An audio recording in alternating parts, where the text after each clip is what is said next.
이사야 3장 13절에서 15절 말씀입니다. 여호와께서 변론하러 일어나시며 백성들을 심판하려고 서시도다. 여호와께서 자기 백성의 장로들과 보관대를 심문하러 오시리니 포도원을 삼킨 자는 너희이며 가난한 자에게서 탈취한 물건이 너희의 집에 있도다. 어찌하여 너희가 내 백성을 짓밟으며 가난한 자의 얼굴에 맷돌질하느냐? 주 만군의 여호와 내가 말하였느니라 하시도다. 아멘. 여호와께서 사람들하고 변론하러 일어납니다. 자기 백성 유다인들과 변론하러 일어나시는데, 세상에서 높은 자 낮은 자는 등급의 위치에 서려고 하지, 자기 같은 등급 레벨에 서려고 하지, 자기보다 낮은 자하고 함께 있으려고 하지 않습니다. 제가 좀 말 헷갈리겠죠. 높은 자와 낮은 자 아니라, 높은 자는 자기 레벨에 있는 사람들과 대화하려고 하지 자기보다 낮은 사람과 함께 하려고 하지 않습니다.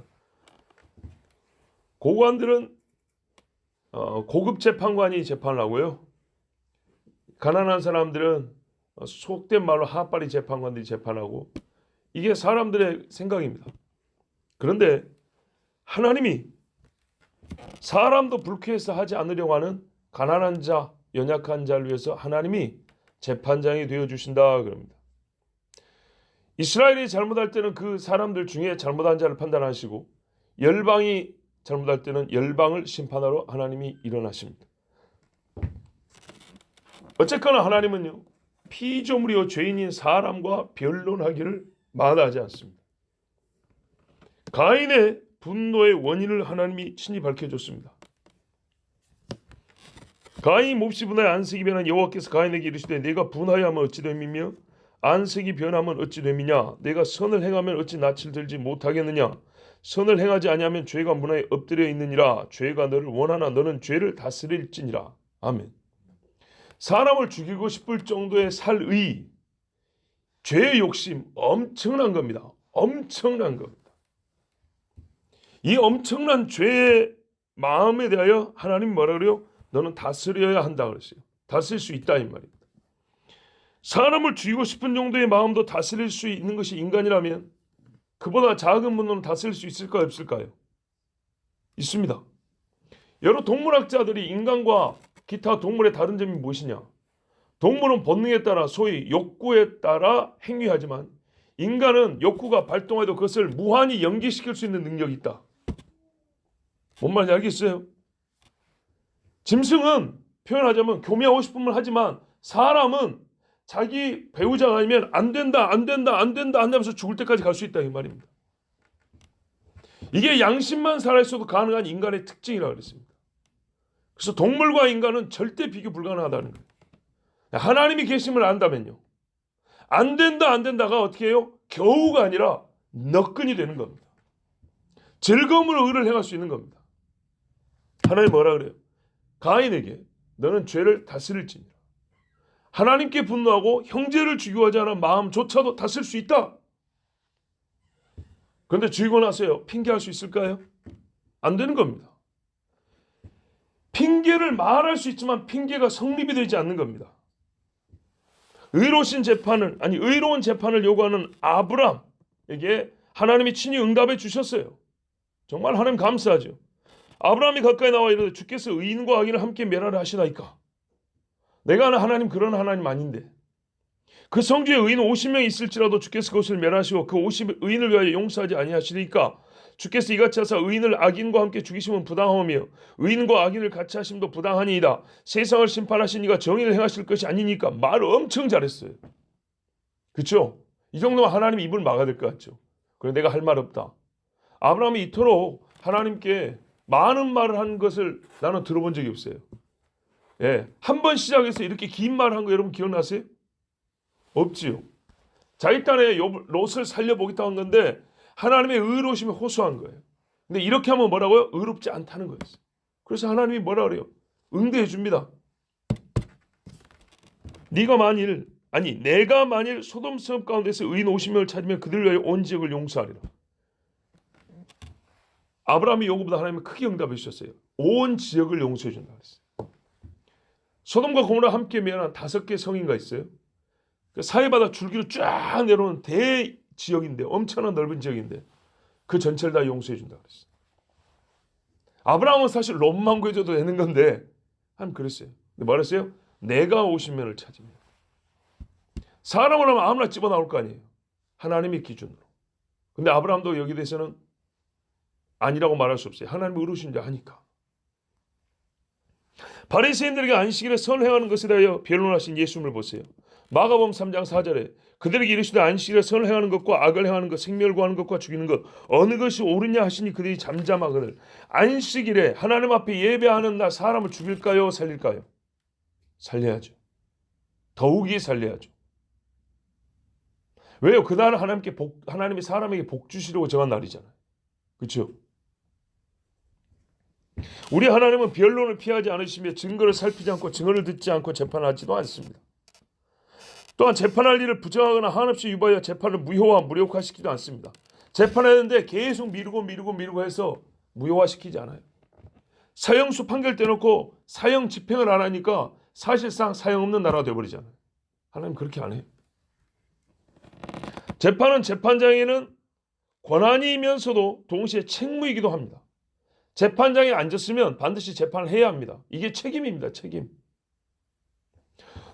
총 들고 군인이 전시에 투입이 됐는데 나는 총 쏘기 싫어요 그러면서 뒤에 있는 도시가 함락되게 만들었어요.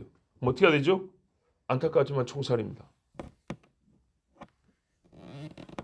재판을 위하여 하나님은 일어나십니다. 자기 책임을 다합니다. 위험을 갖추시는 정도가 아니고요. 적극적인 재판의 행사, 일을 하시고 워크라는 거예요. 워크. 재판석에 앉으심으로 하나님은 위험을 표현하시고 재판을 실천을 하는데 일어나시는 것은 재판의 전 과정으로서 사실관계를 조사하는 거예요. 능동적으로 재판에 관한 그 사건에 개입하시는 거예요. 계시록 20장 11절 12절에 보면 또 내가 크고 흰 보좌와 그 위에 앉으신 이를 보니 땅과 하늘이 그 앞에서 피하기 간데없더라. 또 내가 보니 죽은 자들이 큰 자나 작은 자나 그 보좌 앞에 서 있는데 책들이 펴있고 또 다른 책이 펴졌으니 곧 생명책이라. 죽은 자들이 자기 행위를 따라 책들에 기록된 대로 심판을 받으니 한데 이 보좌에 앉으신 이하고 심판을 받으니 심판을 이제 하는 거. 재판을 직접 할 때 하나님은 보좌에 앉으세요. 근데 보좌에 앉기 전에 재판 전에 일어난다 그랬어요. 오늘 말씀처럼 일어난 거요? 변론을 위해서 일어난다고요. 다투기 위해서. 나의 재판이 옳음을 위하여 증거를 수집하고 사실관계를 파악하고 증인을 신문하여 듣기 위하여 피고를 신문하여 듣기 위하여 하나님은 어쩐다고요? 일어나신다고 했어요. 여호와여 일어나소서인가? 맞아요? 뭐 그런 가사 있죠. 그 뭐예요? 전쟁에 나가시는 하나님을 말하는 거죠. 그러니까 능동적 행위를 말하는 거예요. 최종 심판이 있기 전부터 신문을 위한 적극적이고 능동적인 하나님의 개입과 사실 확인을 하는 하나님의 역사, 하나님의 일, 워크를 말하는 게 일어섰다는 얘기입니다. 창세기 11장 5절에 여호와께서 사람들이 건설하는 그 성읍과 탑을 보려고 내려오셨더라. 실제로 이 맛이죠. 창세기 18장 20절 21절에 또 여호와께 이르시되 소돔과 고모라에 대한 부르짐이 크고 그 죄의 심이 무거우니 내가 이제 내려가서 그 모든 행한 것이 과연 내게 들린 부르짐과 같은지 그렇지 않은지 내가 보고 알려 하노라. 출애굽기 19장 17, 19절에도 모세가 하나님을 맞으러 백성을 거느리고 진에서 나오매 그들이 산기슭에 서 있는데 시내산의 연기가 자욱하니 여호와께서 불 가운데 거기 강림하심이라. 그 연기가 온기가 연기같이 떠오르고 온 산이 크게 진노하며 나팔소리가 점점 커질 때에 모세가 말한즉 하나님이 음성으로 대답하시더라. 하나님이 이스라엘에게 법을 주러 오셨어요. 혼인하고 또한 재판하는 법을 주러 그가 누구신지를 알리려고 오셨어요. 재판에 법이 먼저 있어야 한다였죠. 지난 금요일날 들으신 거 생각해 보세요. 우리 한국말에는 말의 실체보다는 어감에 따라서 우리가 이미지를 그린 게 있어요. 옹기연기라 그랬어요. 어떤 이미지가 떠오르세요? 칙칙폭폭, 칙칙, 폭폭 이렇게 떠오르죠. 그렇죠? 근데 기관차가 엔진 회전수가 높아지면요. 연기가 푹 올라가죠. 이게 옹기가마예요. 아시겠죠? 옹기 그러니까 옹기 모양대로 연기가 동그랗게 하나 뻥 올라가고 한 개나 뻥 올라가고 이게 아니고 훅 타오르는 거예요. 자, 불가마가 엄청 커요. 거기다 도기를 넣어놓고 불을 뗀단 말이죠. 예, 나무를 그냥 막 쌓아놓고 바람을 집어서 떼면 어떻게 해요? 불 훅 붙죠. 그런데 연기 나가는 구멍이 조그만해요. 나무가 이렇게 타는데 그럼 어떻게 할까요? 연기가 위로 치솟아 올라갔죠. 바람이 밑에서 막 올라오면서 이게 온기가 말이에요. 불과 여왕이 떠날 때 소돔과 고모라 그리 탔다 그랬어요. 호렙산도 마찬가지예요. 산에서 불이 붙었는데 어떻게 됐냐? 바람이 슉 불면서 하늘로 연기, 불기둥이 치솟아서 올라가는 거예요. 얼마나 무섭겠어요. 그래서 히브리서에 뭐라 그래요? 모세도 이와 같이 두렵기로 나도 두렵고 떨린다 하였노라. 하나님 앞에서 그리 무서운 거예요.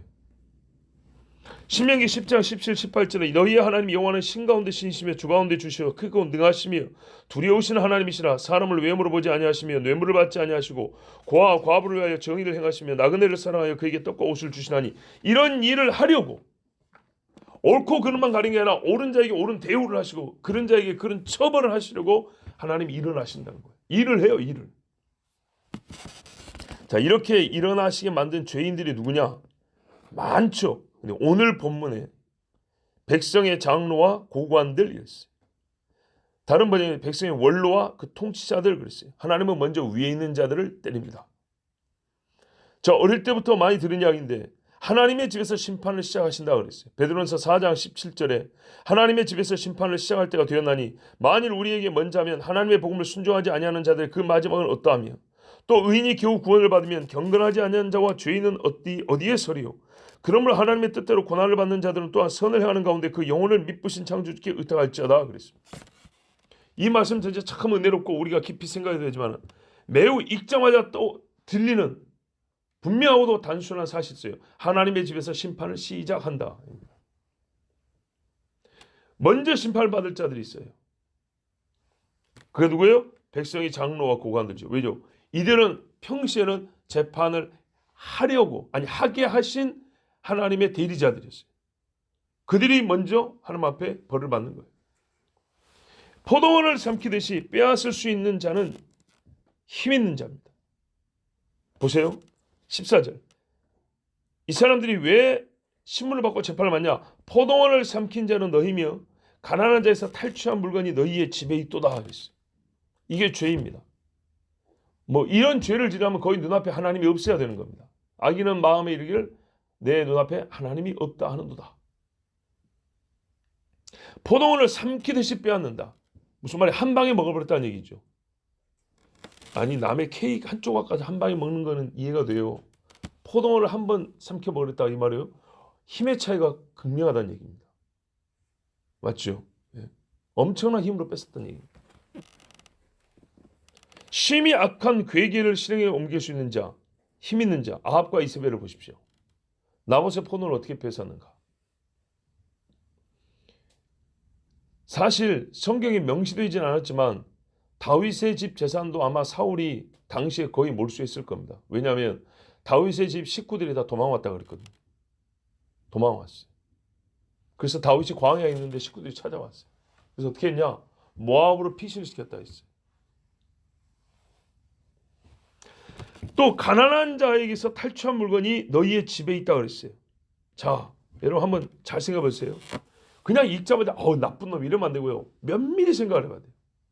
가난한 자에서 탈취한 물건으로 내 집을 채웠다. 그러면 가난한 자에서 탈취를 한 번 했을까요? 여러 번 했을까요? 여러 번이죠. 그래요. 성경은 이렇게 현실적으로 생각을 하고 묵상을 해야 그게 실제로 와닿는 거예요. 가난한 집을 한 번 털었고 이 고관들의 집에 뭘 채울 게 있겠습니까? 생각해 보세요. 네? 부엌이나 채우겠습니까? 신발장이나 채우겠습니까?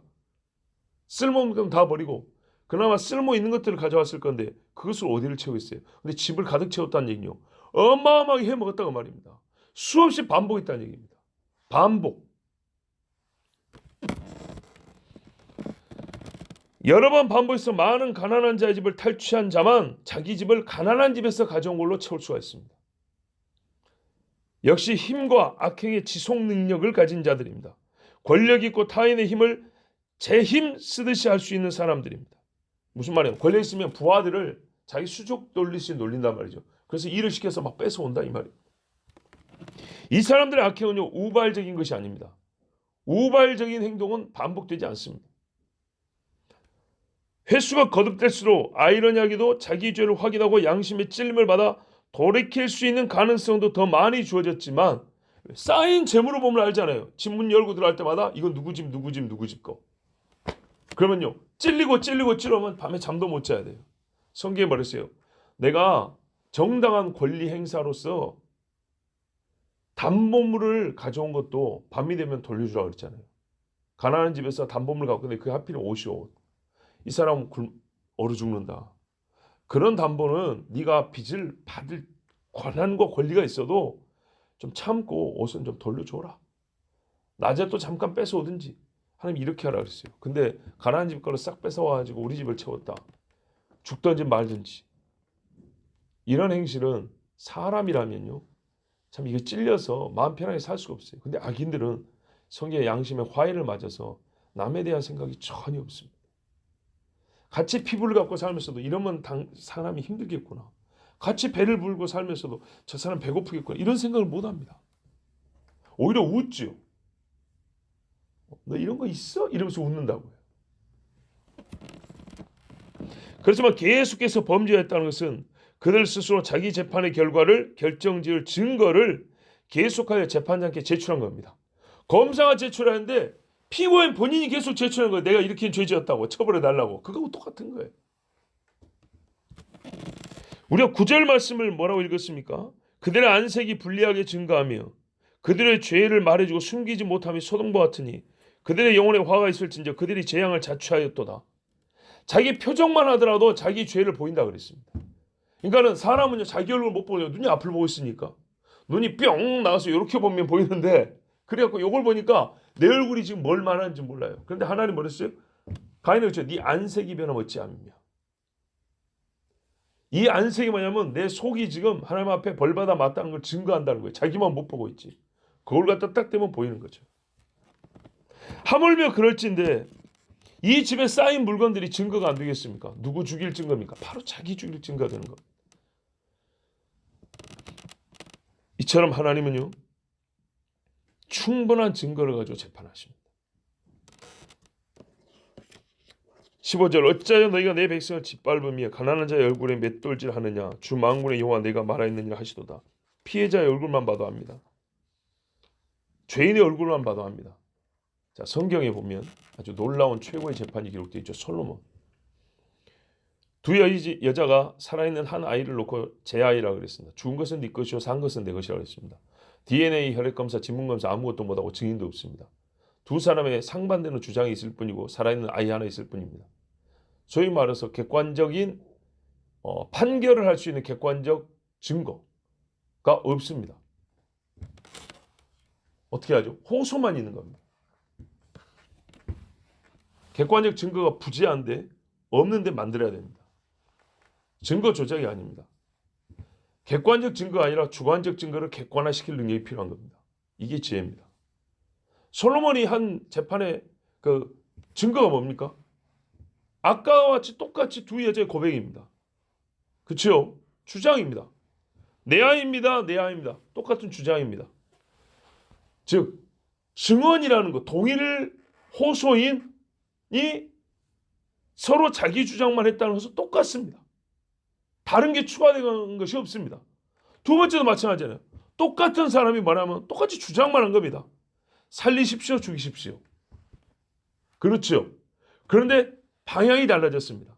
처음에는 내 아이요, 내 아이요 똑같았는데 두 번째 발언에서는 살려주십시오. 저한테 주시고 죽이십시오. 나눠 가집시다. 이거 차이였습니다. 그렇죠. 이들을 외부에서 지원할 만한 밖에서부터의 증거, 그러니까 객관적 증거죠. 없어요. 똑같이 양호소인의 호소만 있을 뿐입니다. 그런데 이걸 어떻게 해요? 누가 봐도 옳다는 객관적 증거로 만드는 탁월한 지혜. 본능이었습니다.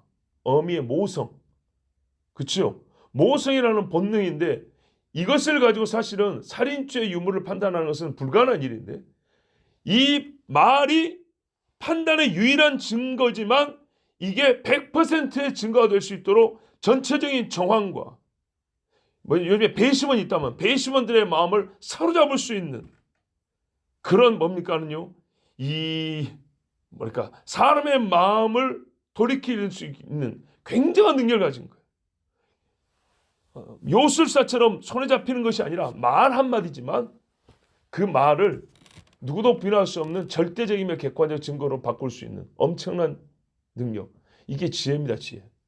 솔로몬은 그 한마디로 재판을 했고 그것을 어떻게 해요? 왕을 두려워하기까지 할 정도의 재판이 되었다 했습니다. 그러면 하나님은요. 들리는 소리조차도 필요하지 않은 하나님은 증거가 부족할까요? 솔로몬이 그 여인의 호소하는 한마디로 증거를 삼았는데 그리고 옳다 인정을 받았는데 하나님이 우리에게 증거가 없어서 재판을 못할까요? 없어도 되는 분인데 넉넉히 갖고 계세요. 모든 피조물들이 여호와의 의로우심을 시인하고 찬양하게 하십니다. 증거를 충분히 갖추었어. 그리고 이 모든 피조물들이 친히 증인이요 증거입니다. 의인과 죄인, 생물과 무생물 비롯하여 모든 피조물이 보고 들을 수 있는 증거를 나타내어 하나님은 자기 재판이 옳다 인정을 받게 하십니다. 그리고 후에 그 옳은 재판으로 말미암아 모든 피조물들이 주를 찬양하게 하십니다. 오늘 보세요. 백성의 몸이 진리겨서 쪼개진 증거가 있어요. 15절에 그랬잖아요. 짓밟았다. 진리겨 쪼개졌다는 얘기입니다. 살점이 떨어져 나가고 사도 바울의 등에서 떨어져 나간 살껍데기 증거입니다. 돌에 맞아서 수레만에 두개골이 깨져서 땅에 골수가 떨어져 나간 거 증거입니다. 수레만의 장례를 치료해서 땅에 흩어져 있는 수레만의 신체 부분들을 모아 싸가지고 무덤에 안장했던 사람들이 증인입니다. 누가 부인하리요? 발피에 으깨진 얼굴들이 있습니다. 비틀어버린 입이 있습니다. 하도 맞아서 턱이 돌아와서 말을 똑바로 못하는 순교자들이 많습니다. 예수님의 눈도 많이 맞아서 아마 멍들었을 겁니다. 그래요. 예수님이 하나님의 부활하게 하심으로 말미암아 온몸이 성하게 되어 변화된 몸을 입었을 때 예수님의 입에서는 똑바르게 증언이 나왔습니다. 누가 나를 죽였다. 순교자들이 외칩니다.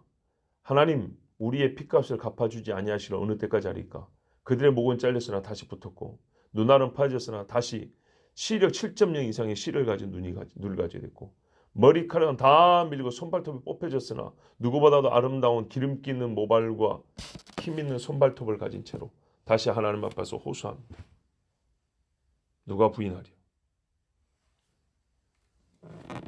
돌들이 소리질러 예수께서 누구신지 노래함같이 만물이 죄인의 죄악을 증거합니다. 내가 너에게 말하노니 너희가 잠자면 돌들이 소리지르라 그랬어요. 이 돌들은 여리고 정박으로 들어갈 때 요단강에 갈라져서 거기서 증거로 쌓았던 돌들입니다. 하나님이 하신 일 돌들이 증거합니다. 지금도 보세요. 땅을 파면 그 돌들이 말해주고 있지 않습니까?